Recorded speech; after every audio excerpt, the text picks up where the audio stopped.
We are back in the kitchen here on Dryhollowhomestead. We're going to can corn today. We have to pressure can this. This is also another low acid food. I have another video on how to can snap beans. I'll try to link it above. But this is not going to go into so much detail about actually pressure canning. It's just going to be corn, how you would can corn. So one of the first things I did was we already shucked the corn and blanched it for 3 minutes yesterday. And then I cut off the corn off the cob. So I have what is left after we've eaten on it for one day. So I'm going to take what is left from, I don't know how many dozen corn it was.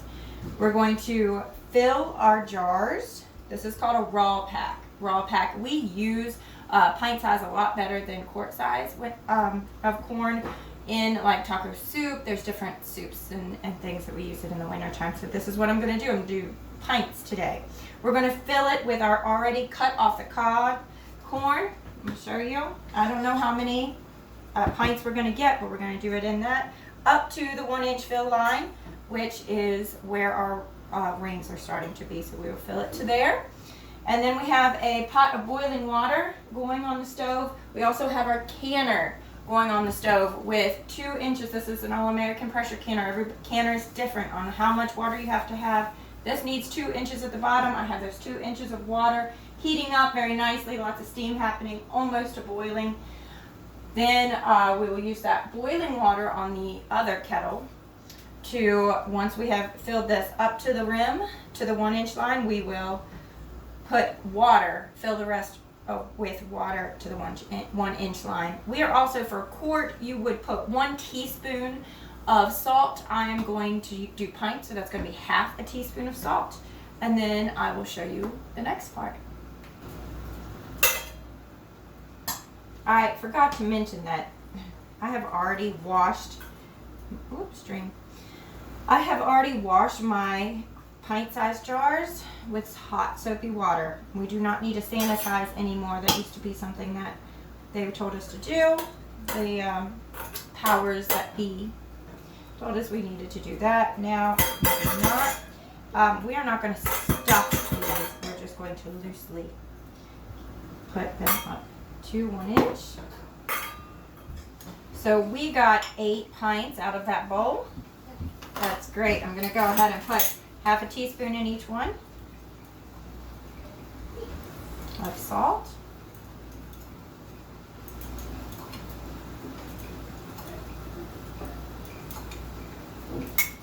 You also want to have your lids washed with hot soapy water. Fill our jars with our boiling water, coming up to that 1-inch mark, which is easy to tell in your jar. It's where your screw starts. Okay, so we have our hot water, we have our cut off the cob corn, and our salt. We put half a teaspoon in each one. We are ready to put our lid on our jars. This is the raw pack method. There is a hot pack method. I always find that when I am canning, the raw pack method is usually definitely the most time saving. I even do meat raw pack.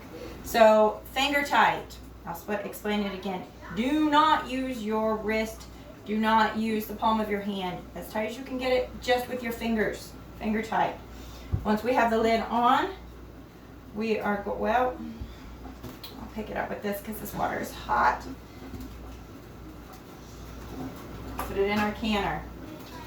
We are going, this canner also has 2 tablespoons of white vinegar. I explained that in my other video, but that keeps hard water staining from being an issue. You don't have to take the time to wipe that off. It happens to me if I do not put white vinegar on in my water. So I am going to finish this, get these in the canner, and then we're going to build up our pressure. And we are going to process, pints are going to process for 55 minutes. Pints are going to process for 55 minutes. The only difference if you're doing quarts is they're going to process for 85 minutes.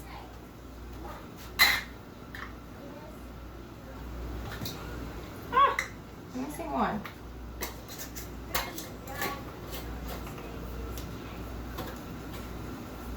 Right, with finger tight. Ooh, that one has rust. A little too old. Been used a few times too many.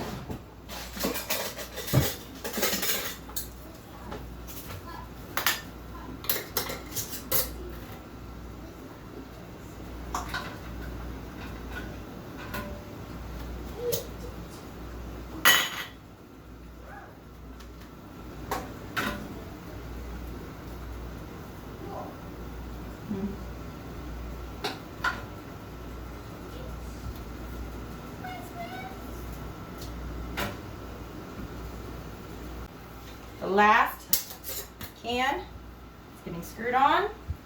I'm going into the pressure canner. We do have our liner lining the bottom, the rack at the bottom. Okay, this is up on high heat. We're going to go ahead and screw our lid on. Now we are going to put our lid on our pressure canner. This is the All-American, and you need to oil around the seam about every 2 to 3 times that you pressure can with it. Here around this edge, and then right inside where that is actually going to touch on the inside. I did that 2 times ago. I can still feel that it's nice and greased, so I'm not going to do that this time. And I'm going to line up my arrows, twist it on, try to have about the same space on all sides. Then we're going to tighten our nuts, cut a corner to each other, so one side doesn't get too, cranked down and the other side has a big gap. We want it to be even. I still have this burner up on high, and I am trying to get my water boiling now. Once we have this cranked on, twisted on, the nuts are all good and twisted, we are going to be watching for steam to come through our valve. There is a little bit of steam starting to come up through the valve. We're going to wait till it is a constant stream, and then we're going to set the timer for 10 minutes. As you are waiting for this to happen, keep an eye all around the edges and make sure that there is no steam escaping any other part except out of that valve. If it would happen to be, then turn off your burner, go ahead and realign your lid and turn it back on and do this again. You would just want to make sure your lid is on properly before you build up any pressure. This gauge is going to tell you how much pressure is there. We shouldn't have any because we haven't put our weight on yet. We're just waiting for this to start steaming. And actually, as I'm talking to you, you can see it up against my cast iron skillet over there. I'm going to go ahead and set the timer for 10 minutes.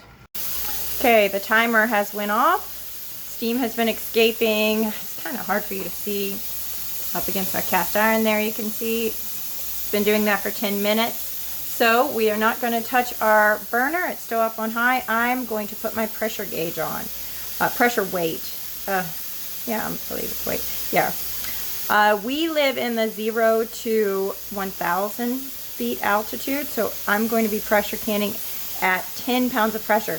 This depends on your location. You need to find that out when you are pressure canning. So there is a hole under that 10. I'm going to put it on top of the valve. Now I'm going to watch this gauge for it to tell me when my pressure has gone up to 10.